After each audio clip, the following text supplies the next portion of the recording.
toutes et à tous l'équipe, j'espère que vous allez bien.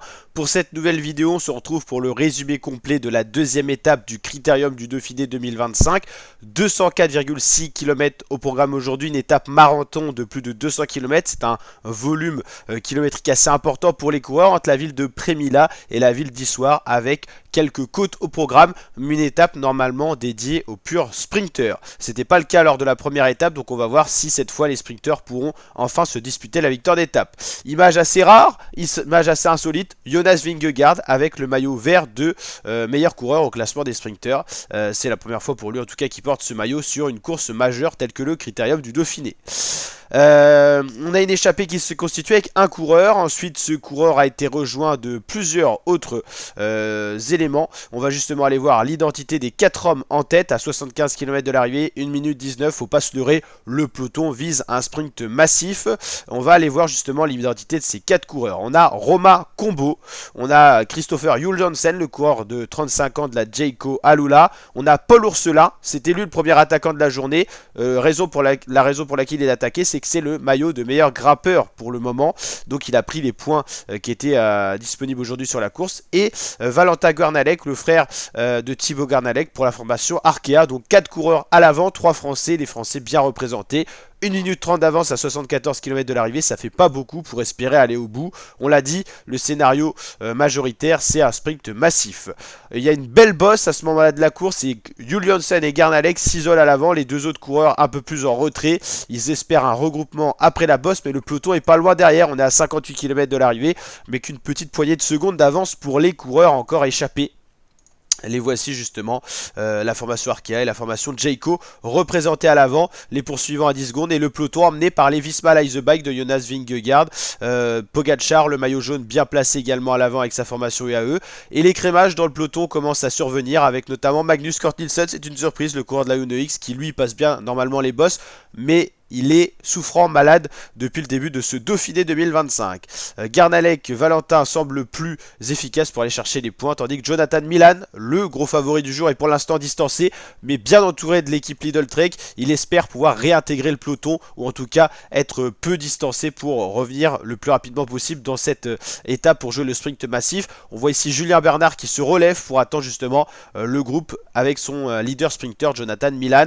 On a un contre-la-montre par équipe qui est lancé, le groupe Milan qui essaye de revenir sur le peloton, il n'y a qu'une dizaine de secondes d'écart, rien d'inquiétant. La formation Alpecin de notamment Jasper Philipsen et de Mathieu Van Der Poel qui roule pour espérer mettre hors jeu, échec et match Jonathan Milan, mais son équipe a bien roulé à Milan et ils sont revenus dans le peloton, notamment l'expérience de Julien Bernard en tant que capitaine de route a permis ceci. Donc Milan, plus de peur que de mal, il a réintégré le peloton, mais est-ce qu'il s'est mis dans le rouge et est-ce qu'il pourra jouer le sprint final? On le verra tout à l'heure.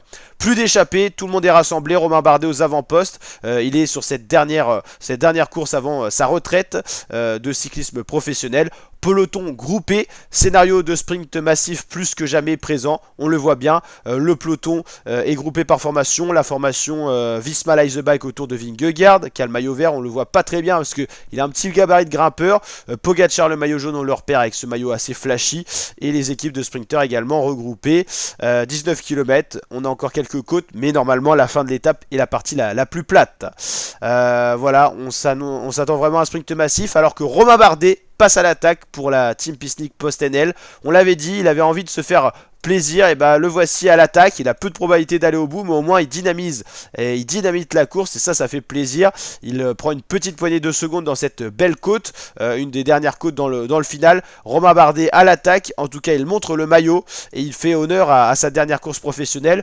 11 secondes d'avance sur le peloton à 17 km, ça paraît très faible. Des routes qui sont pas forcément favorables dans le final. 10 secondes pour le coureur qui vient justement de la région. Il est sur ses routes d'entraînement quand il était plus jeune. Il roulait pas mal sur ces routes-ci, donc il les connaît pas mal. Par contre, c'est pas un profil qui aide un coureur seul, hein. Il aurait fallu qu'il y ait 2-3 autres coureurs qui le suivent. 34 ans, Romain Bardet, 8 participations au Dauphiné, ça faisait un petit moment qu'il n'avait pas fait. Première participation en 2014, donc il y a déjà plus de 11 ans. Meilleur résultat au classement général, deuxième en 2016. Et après, il y a son palmarès qui est affiché. Donc Romain Bardet qui va prendre sa retraite à 34 ans. C'est assez jeune, il y a des coureurs qui prolongent plus longtemps. On peut passer à Damiano Caruso, à d'autres coureurs hein, comme Juul-Johnsen qu'on a vu dans l'échappée. Mais voilà, c'est un choix. Il part un peu quand même à son prime parce qu'au final, il a été maillot jaune dans le dernier Tour de France. Il a été très actif sur le Giro, il n'a pas gagné d'étape, mais ça s'est pas joué à grand chose. Et on le voit, il a encore les jambes, la grinta pour aller attaquer. Il a pris 20 secondes là, c'est quand même plutôt pas mal. Il y a peu de probabilité d'aller au bout. Voilà, les équipes se mettent à rouler et Romain Bardet va se faire revoir petit à petit par le peloton. Mais en tout cas, il y sera allé de sa belle attaque. Romain Bardet repris par le peloton. On se dirige plus que jamais vers un sprint massif pour cette deuxième étape du Dauphiné. On le rappelle, la première étape devait être un sprint massif, ça n'a pas été le cas. Donc là, les équipes de sprinteurs vont pas vouloir louper le coche. La Lidl Trek de Jonathan Milan se replace, ça veut dire qu'il a peut-être encore les jambes. En tout cas, un peloton qui se morcelle. Dans les 4 derniers kilomètres, voilà, le temps n'est plus décompté, donc les coureurs qui jouent pas le sprint vont se relever. C'est le cas de Ben Illy qui se prépare certainement pour attaquer quand la route sera plus vallonnée. Ça joue des coudes entre les purs sprinters. Pogacar toujours très bien placé, alors là ça sert pas forcément à grand chose si ce n'est éviter les chutes, mais on l'a dit, le temps n'est plus décompté à partir des 4 derniers kilomètres, mais en tout cas ça lui tient à cœur d'être bien placé. La Lidl Trek qui a vraiment un train efficace, on reconnaît le gabarit assez lancé de Jonathan Milan, les épaules écartées, voilà, il est vraiment prêt à jouer son sprint, c'est un des plus rapides du peloton mondial, et sur ce Dauphiné, Milan est le gros favori des sprints. On voit la Lidl Trek qui va vraiment très bien le déposer. Mathieu Van Der Poel qui prend directement la route de Milan. On a quelques sprinteurs français qui sont un petit peu bousculés, chahutés dans le final. Ça va lancer assez tôt pour Jonathan Milan qui se sent très fort là sur la droite de la route, à gauche de l'image. Milan vs Van Der Poel.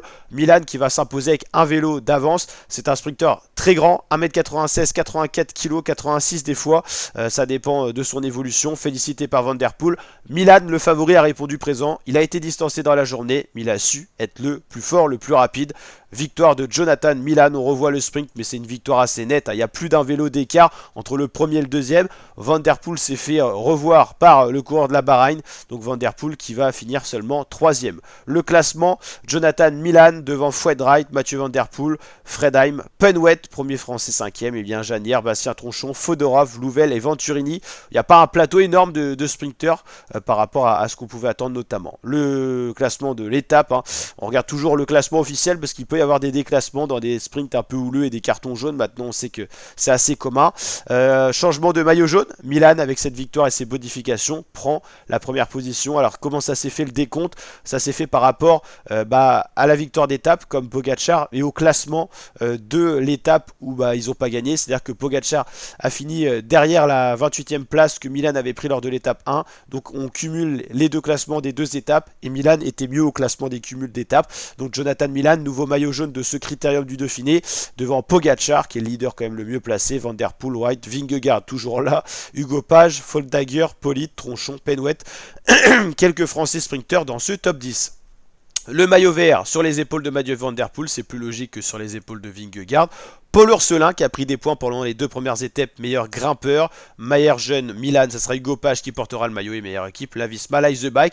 On se retrouvera pour la 3e étape dès demain. Donc n'hésitez pas à vous abonner et activer la cloche pour suivre tout ça. Ça sera une étape entre Brioude et Charentonnet. Présentation complète de l'étape juste après ce résumé. Donc n'hésitez pas à aller voir la vidéo. Je vous rappelle que sur la chaîne c'est intégral Dauphiné 2025. Résumé de chacune des étapes en images et présentation de chacune des étapes. Tout ça retrouvé sur la chaîne YouTube. Petit cocktail sympathique avant le Tour de France 2025. On essaiera d'avoir des images de plus grande qualité. Pour l'instant, on prend les images vis-à-vis de capture sur une télé, parce que c'est le seul moyen pour les droits d'auteur. On verra si on peut faire mieux pour le Tour de France. En tout cas, on suit tout ça sur la chaîne YouTube. N'hésitez pas à vous abonner, partager et liker. Ciao, ciao les fratés.